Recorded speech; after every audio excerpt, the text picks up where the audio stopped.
එකමත් එක කාලෙක සම්හිම් කියන දේශයේ සමුරෝ කියලා කුමාරයෙක් ජීවත් වුණා. මේ කුමාරයා හැමදාම රැට අහස දිහා බලන් ඉන්න ආස කළා. කුමාරයා ජීවත් වුණේ හරිම පාළුවේ. එයාට කතා කරන්නවත් කෙනෙක් හිටියේ නැහැ. එක දවසක් කුමාරයා දැක්කා ලස්සන දිලිසෙන තරුවක් කුමාරයාගේ උද්‍යානයට කඩන් වැටෙනවා. කුමාරයා ඉක්මනින් දුවගෙන ගිහින් ඒ වැටෙන තරුව ඇහිඳගත්තා. කුමාරයා ඇහුවා තරුවේ ඇයි ඔයා අහසින් විඳ මෙහෙට ආවේ කියලා. එතකොට තරුව හරිම දුකින් කිව්වා මාව වලාකුළකින් ලිස්සලා වැටුණා කුමාරයෝ. දැන් මට ආයේ අහසට යන්න විදිහක් නැහැනේ කියලා.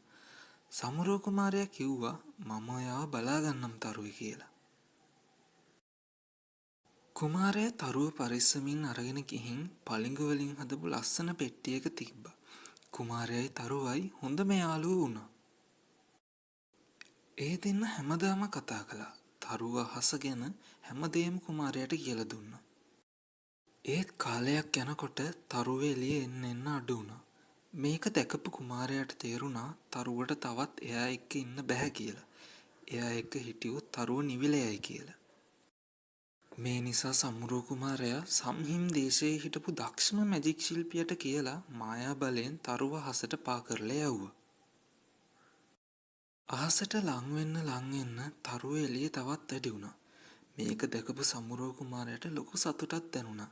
තරුවට ඊට පස්සේ සමුරෝ කුමාරයා එක්ක කතා කරන්න බැරි වුණත් අහස දිහා බලන හැම දවසකම සමුරෝ කුමාරයාට පේන්න හොඳින් ලස්සනට දිලිසෙන්න තරුව වග බලාගත්තා.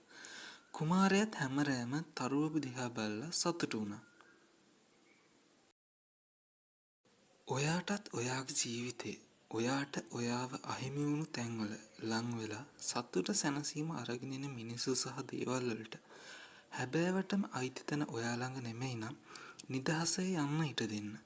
සතුට තියෙන්න ඕනේ ඔයා ළඟ විතරක් නෙමෙයි. සතුට කියන්නේ අපි හැමෝටම අඩු වැඩි වශයෙන් හිමි වෙන්න ඕන දෙයක්.